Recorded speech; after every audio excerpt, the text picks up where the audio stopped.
So story time. I had to get home first of all, change, get little man taken care of. So I'm sorry it took me a minute. It's gonna be a few parts, so buckle in. Basically 2 years ago we went camping. I was 5 months pregnant. Thought why not do it now because we won't be able to for a while. We're there 2 days and a lot of hiking, waterfalls, all that good stuff. But yeah, just to get to it so I don't keep dragging it out. Basically, the second day of being there, we had maybe 2-3 other people around us for the first 2 days, but because it's the off season, not a lot of people that were there at all. The end of the second day, we were the only ones in our whole area, and maybe I'll like post it or something, showing.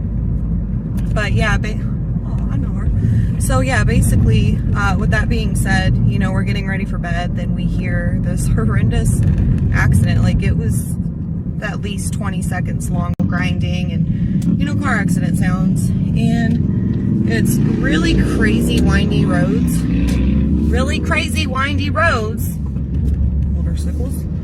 And long story short, I didn't know if anybody was hurt, if there were kids involved, so we literally hopped up out of the tent and just took off. And it's pitch black out. We have our flashlights, we're running. We run for maybe half a mile, and then we start to see debris and stuff. And the sheriffs did show up, handle that situation. The dude, it was a DUI situation. He ended up being just fine, as it usually happens, ironically. So, we give our statements, we give our information, and we start trucking back. The only thing is, I really had to pee at that point. So, with that being said, worst decision I ever made. We ended up going to the bathroom. Christopher waited out for me because, again, pregnant and I have to pee like a racehorse all the time. So, he just waited out of the bathroom for me. When I came out of the bathroom, he was like facing, he was literally facing me, like just, keeping watch. I see behind him a flashlight in the pitch dark going like this. And like, it's like a strobe light basically. It was attention grabbing to say the least. And I kind of made fun of it. I was like, oh, this guy's gotta fucking go, man. Like, he's gonna shit himself. And I was alarmed at first when he stopped running. When he made it to us. He literally ran to us and then stopped. And I was just like immediately on alert because of that situation alone. Like, that's odd. But when he came up to us, he literally looked at me and went, wow, you guys are fast. And did the creepiest fucking smile. So it was at that point that something was just off. And I knew it. I knew something was weird. I felt it. His presence made me like nauseous basically. But then I was pregnant and the adrenaline from the accident, I don't know. But I'd never felt that way before by somebody's presence. And he just immediately made me sick. Christopher, he didn't feel weird about it. He was just like, oh, thanks. Haha, we didn't know what was going on. Just wanted to make sure they were all right. And that's where he goes, well, I guess I'm just used to it. And I kind of chime in. I'm like, used to what? Traveling, car accidents. And he doesn't answer directly. He just goes, yeah, I'm used to that. I deal with that a lot. And Christopher asked, what do you do? And he's just like, I travel. I like to go camping a lot. I travel. And so at that point, I'm really uncomfortable. And so I'm trying to make excuses. I'm like, all right, look, for real. We have to go. I start lying. I told the cops where we would be at our campsite. So we need to go ahead and get the fuck out and Dodge and be there for when the police come. So I start taking a step back. Christopher gives me a look because that was just complete, utter bullshit. And the dude takes a step forward towards us. Not too crazy yet, except for the fact that when I start doing that, he does not let it go. And, he's like, yeah, so it's crazy. How long are you guys staying? Blah, blah, blah. And we're like, all right, we gotta go. Sorry, dude. Take a few more steps back. He keeps following. So that's a thing. He keeps following us backwards. And at that point, he had his hand with the flashlight out pointed at us. And he had his hand in his hoodie, which we later figured out was a knife. So, sorry, I get worked up talking about this. Which we later figured out was a knife.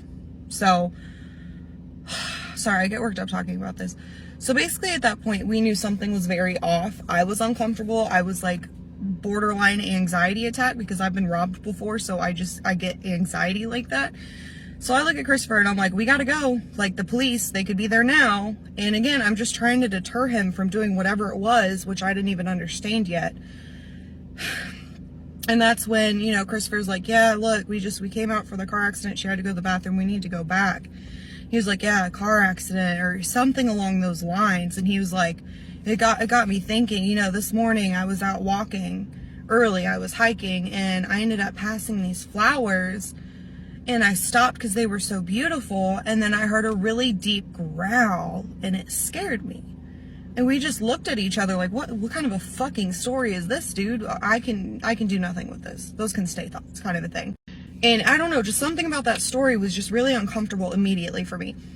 But it was the point where he was like, he literally like, just the smile he had, man, like I cannot like describe it. He had this creepy smile saying that. And he was like, it scared me. It makes me think, you know, you never know what day is gonna be your last. And he said it just fucking like that, but with the same creepy smile, looking directly at me, looking down at my bump, and then looking at Christopher. Mind you, that's when he starts doing this motion in his hoodie pocket, which is very thin fabric, first of all. So like, that's when I started to notice the outline of what looked like a very like thick, like stick, flat stick. And then he turned a little and you could see a very sharp tip where his finger was rubbing on. He had a fucking knife. He had a fucking knife in his hoodie thing. So, you know, the fact that he would say that, look at me, and be doing that with his hands, all added up with the point that he ran after us when there was no one really else left camping. After an accident where a whole bunch of police were, it was just at that point, it kind of just fucking clicked. And I literally looked at Christopher, I was like, we have to go.